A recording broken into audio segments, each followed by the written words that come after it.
this point, he's already 80 and he's already retired. But going back as mayor, baka mabisi na naman siya sa kanyang trabaho. So, and everyone wants him to go home to the Philippines. And the Buenos want him to go because they will be his mayor. Yes. For the next 3 years. But with regards to And he is happy to know that he is continuing to receive love and support from the Filipino communities from all over the world. He is happy to see us, his family. Medyo matagal po kayo ngayon. Meron pong mga situation sa loob na it's beyond our control. Doon lang siya sa loob ng mga ano. But we're happy that they gave us extra time to make up for the time we lost for some things that happened inside, yes. VP, this is the first time na kumpleto kayo, si Ms. Hanelet, si Kitty, kayo po. How has this uplifted the spirit of your father? Well, I believe he's happy because Kitty and I were there, and then we talked about her boyfriend. Patay!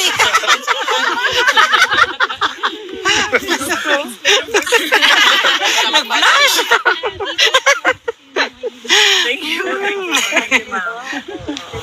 Bibi, Marlica po. Yes, mama. Kumusta po si PRRD at this point in time? Okay naman siya. Okay siya. Kitty gave him a massage. Wow! Unfair! And then, Kitty, ikaw na magsabi. Well, yung mga Na ano siya, na speechless siya sa boyfriend. Hindi ata ready. Questions pa. Ano sabi ni Daddy?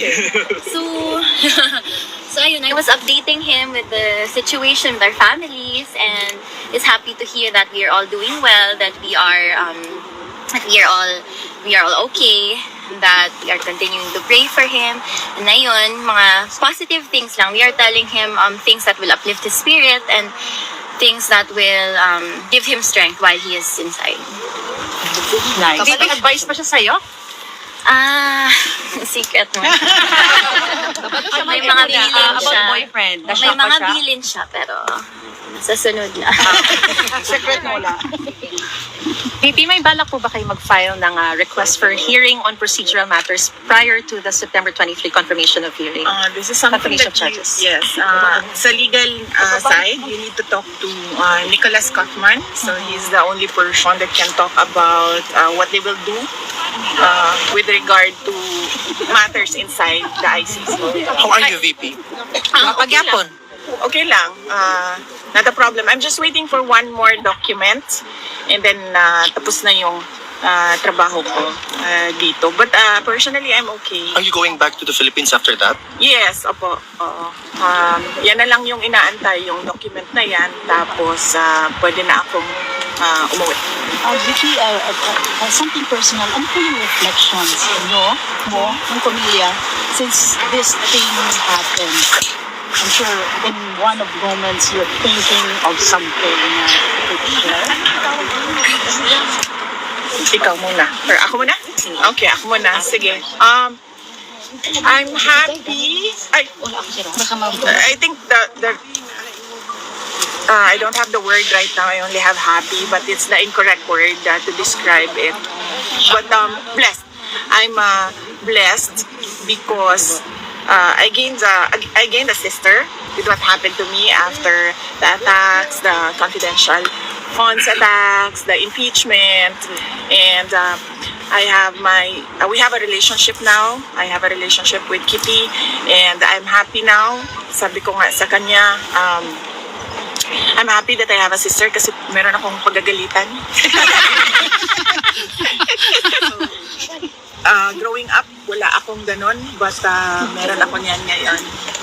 Pinagagalitan na kapatid. And then, I'm happy as well. And this really is ironic. But I have to thank Bongbong Marcos because there was forgiveness between me and PRD for all that has happened in our lives. And we have a relationship now, a father daughter relationship, since we cannot discuss anything legal anymore because it is understood inside that only the lawyers can discuss legal matters with the former president. So we only discuss about family, and this has been one of the longest meetings I have had with the former president. Growing up, he was always busy with work. He was always busy with the country, and now I have this every day with him, talking about life, talking about family, and for that I feel like I am blessed. At this point, he's already 80 and he's already retired. But going back as mayor, baka mabisi na naman siya sa kanyang trabaho. So, meron kaming, nabigyan kami ng ganitong time na makapag-usap as a father-daughter. Yeah, nice kayo. Yeah. Sad lang that it Yeah. happened inside. Yeah. See? Pero there is a good side. It's blessing. But yes, thank you sa kanya. Happy siya, ma'am? Everyday mo na ay Yeah. bisita? Oh yes. Yeah. He is really happy to see us. As I have told him, that the family has never been more united, not just with us siblings, but with everyone else in the family. So, he's happy to hear that. And not just us, sa mga supporters Nga ako din. ligawas. Yes. I told him of that. I told him that especially on his birthday, there were people with speakers. They brought speakers and the microphone. They were singing a happy birthday song to him. He knows that, and he was very happy to hear that. And I told him of all the support everywhere in the world, from everywhere in the Philippines and everywhere in The buffet kit. The buffet for people. there is a small, hindi naman buffet, pero parang a small, may mga sa labas ng bahay niya in Davao City, the Okay. greenhouse. Yes. People were able to set up tents there Yeah. para for Nakoy TV, ma'am. Yes, I heard also. I was not able to see it, but I heard. And then may mga vitamins doon. There are snacks for people who want to stay there and watch over his house. So he's very happy and grateful to hear that. Yeah. Hindi, huwag ka naman ba sinisimuli ni PRRD na dahil kasalanan mo kasi to kaya ako nandito dahil nakipag-unite ka sa Marcos. Wala. Wala. Naghaminay ka, ma'am. Ever since. Sorry. Oh, yeah. Yes. Oh, ever since, wala siyang That's nice. sinabi sa akin na ganyan. Even when I ran for Vice President, ma'am, wala naman talaga siya sinabi. Sinabi lang niya, hindi na ako sasali dyan. At kayo nang magdesisyon yan. Yan lang yung sinabi niya when he was told by one of my siblings that I'm running for Vice President. And wala. Wala. Oh. That's good to know. Thank you. VP, I don't remember PRD na naninisi. Naninisi Oo. Wala. Never. Kasi I always remember him. I don't know, Kit, with you, but I always remember him when I was growing up. He would always say, you make your own history in this world. So you always answer to your decisions. So I think that is his philosophy as well. So he doesn't blame anyone with what happened. He always says, I did it for my country. Yes. He Yeah. always says, Repeatedly. I did it for my The country. two boys po, are they coming? The Paulo and Baste, no? We're talking about Paulo and Baste. So, there are plans naman.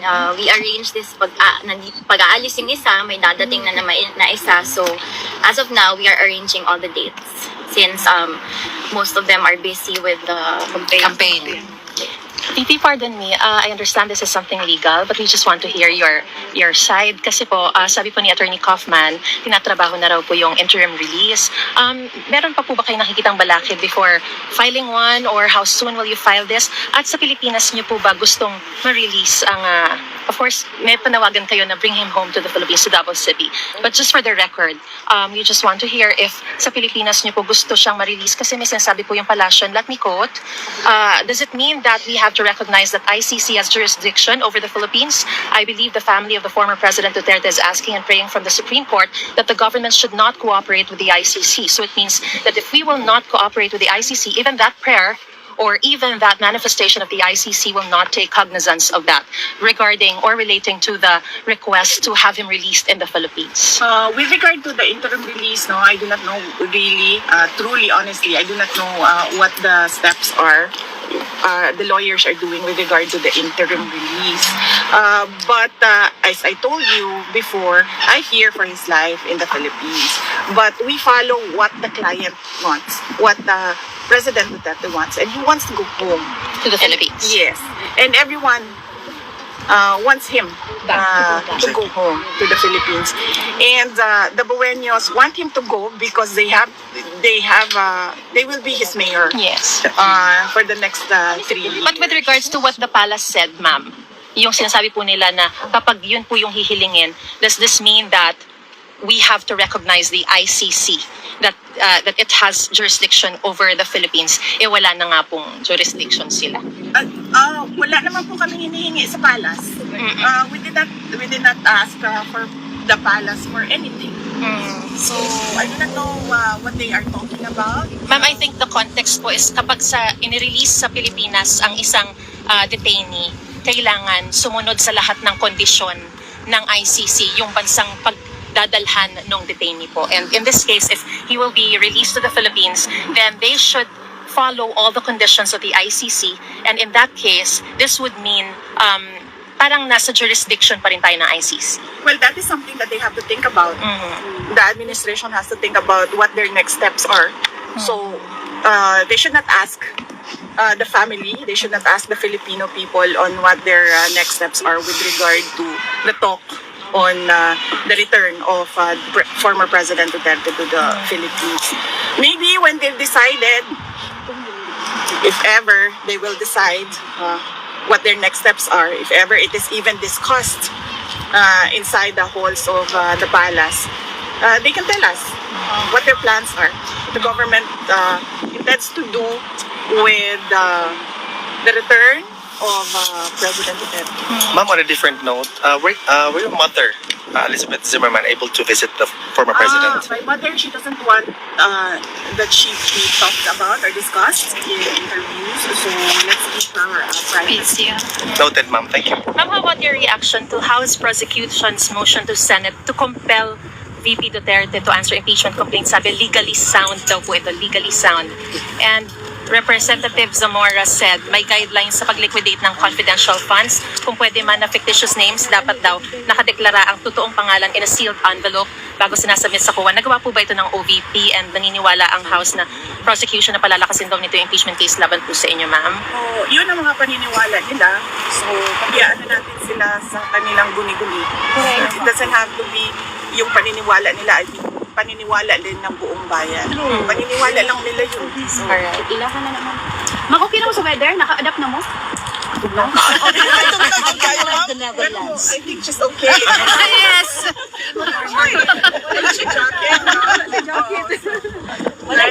Dini na siya na tao. You're not cold? Oh, Bata pa naman siya bata pa okay. And you are young, no problem. Ma'am, meron po kayong balak na assistant sa mga Question mo, Filipinos JB. na aresto sa Qatar while demonstrating for PRRD? Yes, oo. Anong We, balak? I already endorsed it the moment that I knew about it. I read it in the brief sa Office of the Vice President. I already endorsed to them to reach out through the correct channels on what we can do to assist as an office, the Office of the Vice President. Okay? VP, sorry. VP, may question lang po. VP, sorry, something legal lang po. You said po na you're going home soon. Sa Saturday. Sa Saturday na po, you're going home. May chance po ba na makukomplete na po yung legal team by then? Wala po ako sinabi na uwi ako sa Saturday. Or uwi ako kayo soon? Ayaw pa uli. I said na pag dumating na yung documents, pwede na ako umuwi. Yeah. And makukompleto na po ba yung legal team by then po? Or Nandyan na si Attorney Nicholas Kaufman. The other lawyer, you meet her. I don't wanna reveal her name. Just ask her what their name is. And then there's another one assisting them. So far, they're okay. And they're interviewing other lawyers as we speak. So hopefully, before I leave, that team is already complete. But at the moment, no, it's not complete. Pero have you identified na po the Filipino lawyer in the team po? Sinong kinakausap po ninyo? We have not identified the Filipino lawyer. And is there a chance po that Attorney Roque will join that team po? I do not know because only the lawyers are talking to each other. So I only talk to the lead counsel, that is Nicholas Kaufman. So he talks to the other lawyers. Ma'am, I have a question. May message po ba si former president sa mga supporters niya right now? Or is it still Yes. the same? May message siya para sa supporters. So of course, he just wants to extend his gratitude to all of his supporters from all over the world, and I did it for my country. yeah, that's what he repeatedly says. So he wants the people to know that he did it for his country. He did it for every Filipino all over the world. Ma'am, on another note po, nakita po namin si Ma'am Hanilet at the UKT earlier na tumatakbo. We were really worried if there's something wrong, but the former president is okay so far. I don't know. I did not see Yeah, them Vicky. running, so We saw it. Okay. We're afraid to run out of time. Okay. The visits are limited. That's good to know. Just to clear things out. Thank you so much. Final question na po siguro, VP, ano? You come here on a different circumstance. What would you bring home? What you've learned from the Netherlands? And meron bang thoughts na tumatakbo sa isip mo na sana hindi na lang nag-national politics si dating Presidente Duterte and you wouldn't have been here In this kind of circumstance. on this different circumstance? I really believe that it's futile to regret decisions made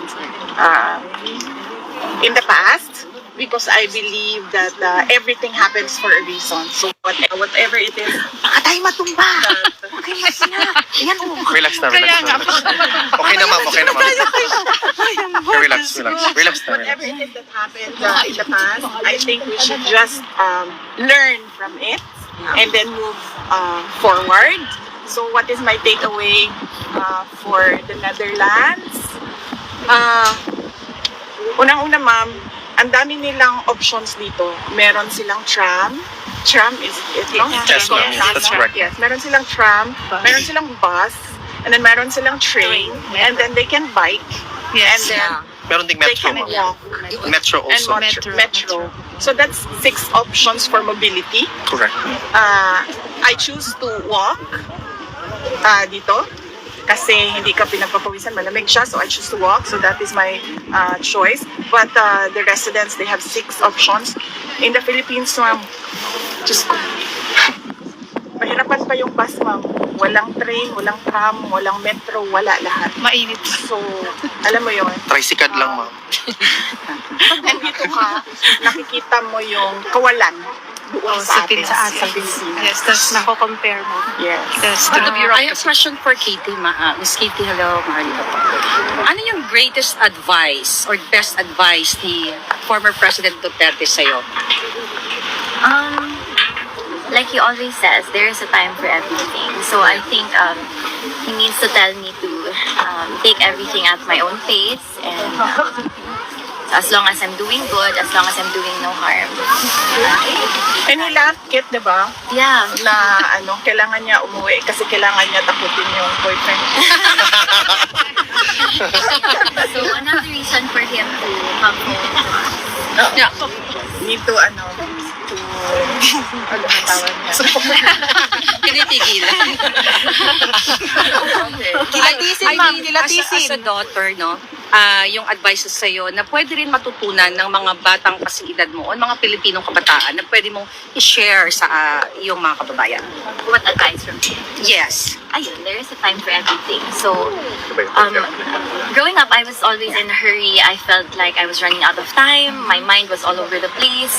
I was anxious about so many things. But now that I'm turning 21 in a few days, so I learned to take time to breathe, to slow down, and to just trust in God's time and to take everything at my own pace. Sure.